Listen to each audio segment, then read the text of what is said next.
Yesterday was the launch of the National Conservatism Conference. Jacob Rees-Mogg was one of the main speakers, and the far-left protesters infiltrated the event.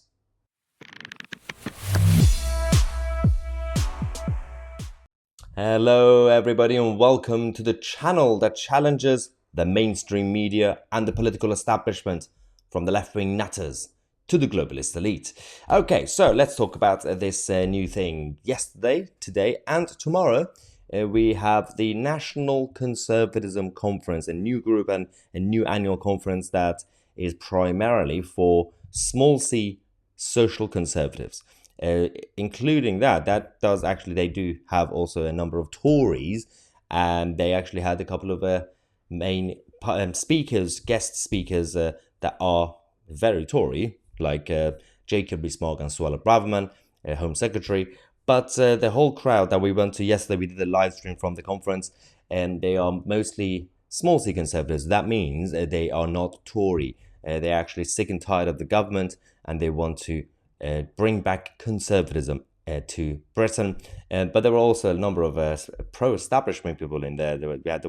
I saw a lot of badges of Ukraine and everything else. It was a mixture of different type of people. But all we can say was there were no liberals there, and that's the only thing we could see. But during the conference, Jacob Rees-Mogg was speaking, and this man in this photo is a left-wing protester and came and crashed the speech. But Jacob Rees-Mogg handled it hilariously. Jacob Rees-Mogg is so polite and a social introvert, and he just stood there, laughed, and then started singing. National conservatism. Excuse me, Yes. Lord Rees-Mogg. Ladies and gentlemen, you all look very nice people, and I'm sure you are fantastically nice people. But I would like to draw your attention to a few characteristics of fascism. Well, thank you. What is he doing?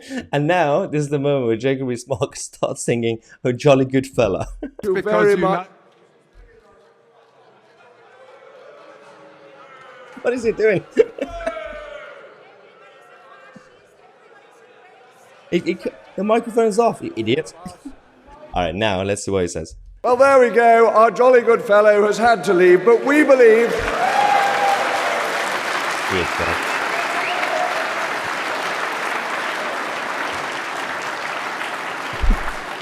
We believe in freedom of speech, so he can have his National Loonies Conference next week, and he can see how many people he gets to come along.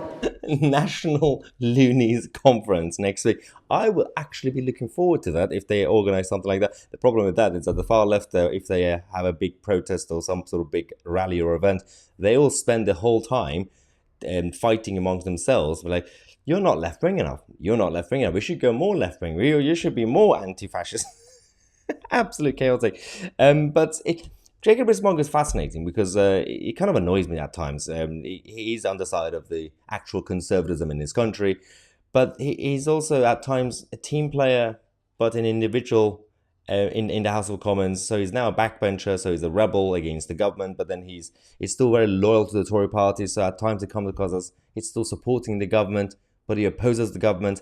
I'm not really sure what he's up to, but generally speaking, he's sound. But he has backed the government on some issues that have been wrong in the past and all more liberal leaning. But again, then maybe that's part of being a party man rather than just an individual independent MP.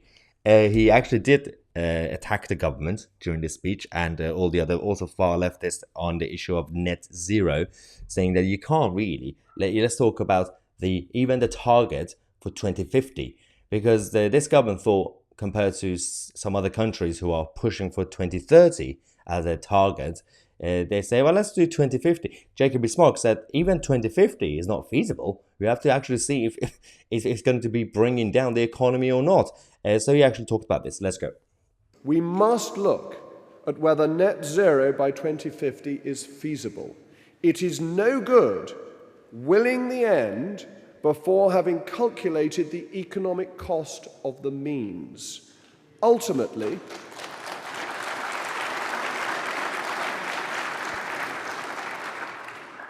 ultimately nobody gets elected on making voters cold and poor.